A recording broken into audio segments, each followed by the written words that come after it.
Hello friend, back to Bhavani lifestyle. நாங்கள் வாசியில் ஒரு இடம் வந்திருக்கோம். நான் ப்ராப்பராக அந்த இடம் எது நினச்சோட தெரியாது. ஒரு கஸ்டமருக்கு காலையிலேயே நாளைக்கு வந்து 9 மணிக்கெலாம் ஃபேன் கேட்டிருந்தாங்க. எங்கள் கடை திறக்க 10 ஆகும். அதனால் இப்போ வாங்கிட்டு போயிடலாம் வந்தாச்சு. நாங்கள் மும்பையில் இருக்கவங்களுக்கு தெரியும், வாசி பாம் பீச் தெரியும். அதுலேருந்து செகண்டு ஸ்ட்ரீட்டில் இருக்கும். பாதி கடை மூடிட்டு இப்போ 2 ரீசன் இருக்குது. நான் இப்போ பின்னாடி வச்சு பிடிச்சிப்போம் பார்த்தீங்களா, இவர் தனியாக வச்சு நாளைக்கு கட்டி கொண்டு போகிற கஷ்டப்படும். அதனால் இப்போ வாங்க போயாச்சு. இந்த ஷாப்புக்கெல்லாம் போயிருக்காரு. நாங்கள் இந்த மாதிரி ஹோல்சேலில் வாங்கி கொண்டாந்து விற்போம். நாங்கள் கஸ்டமர்கிட்ட சொன்னோம், நாளைக்கு சாயங்காலம் வாங்கிக்கோங்க. இல்லை கஸ்டமர் நாளைக்கு காலையில் எப்படி வேணும்னு சொன்னாங்க. அதனால் அடித்து பிடிச்சி ஓடி வந்தாச்சு. பாருங்கள் எப்படி ஏரியாலாம் க்ளோஸ் ஆகிக்கிட்டு கடையெல்லாம். நாங்கள் வந்து மோஸ்ட்லி இந்த கடைக்கு தான் வருவோம், அப்படி கிடையாது ஃப்ரெண்ட்ஸ்.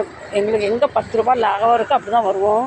எப்படி ஃபேன்லாம் பேட்டர்ன் வச்சுருக்காங்க. இது ஒரிஜினல் கிடையாது, டூப்ளிகேட் டம்மி. நிறைய பேர் கடையை அடைச்சிட்டு போகிறாங்க. இதில் அழகழகு லைட்டு, கூலரு, ஃபேனு, சூடு பண்ண கீசர் எல்லாமே கிடைக்கும். எப்போ வாங்குற கடை அடைச்சி போச்சு. இங்கே என்ன ரேட்டு கிடைக்குன்னு தெரியாது. நாங்கள் ஒன்று நம்பி வந்திருக்கோம். நாங்கள் வாங்கி கொடுக்கணும். எங்களுக்கு அதில் ஒரு 100-200 லாபம் கிடைக்கணும். அந்த கணக்கெலாம் கிடைக்கல போயிருக்காரு.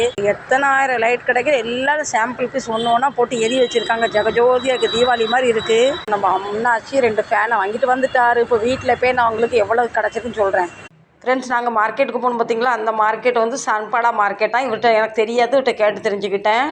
கஸ்டமர் வந்து போலி கேப் கேட்டிருந்தாங்க. ஆனால் அந்த கடைக்காரர் ஹோல்சேல்காரர் சொல்கிறார் போலி கேப் வாங்காது. ஆக்சுவலாக இதுக்குள்ளே ரோடு மாதிரி இருக்கும், சீக்கிரம் கட் ஆயிரும். இந்த ஃபேன் வாங்கிக்கோங்க, இது 2 வருஷம் வாரண்ட்டி. எங்களுக்கு ஒரு ஃபேன் 1500 வந்திருக்கு. இதில் நாங்கள் என்ன லாபம் வச்சு கஸ்டமர் கொடுக்கும் தெரில. இது எந்த ஃபேன் எங்கள் வீட்டில் நாங்கள் போட்டிருக்கோம் பார்த்தீங்களா, இது 3 வருஷம் ஆகிட்டு அந்த ஃபேன் இது. சரி ஃப்ரெண்ட்ஸ், இந்த வீடியோ பிடிச்சதா கண்டிப்பாக சப்போர்ட் பண்ணுங்கள், லைக் பண்ணுங்கள், ஷேர் பண்ணுங்கள். எங்களுக்கு இது ஒரு ஃபேன் 1500 வந்து 2 வாங்கிட்டு வந்திருக்கு. நாளைக்கு கஸ்டமருக்கு எப்படி நாங்கள் எங்களுக்கு லாபம் வச்சு தான் கொடுப்போம். மீண்டும் நல்ல பதிவில் சந்திக்கிற அது வரைக்கும் tata bye bye, see you, good night. 10 ஆகிட்டு வருது.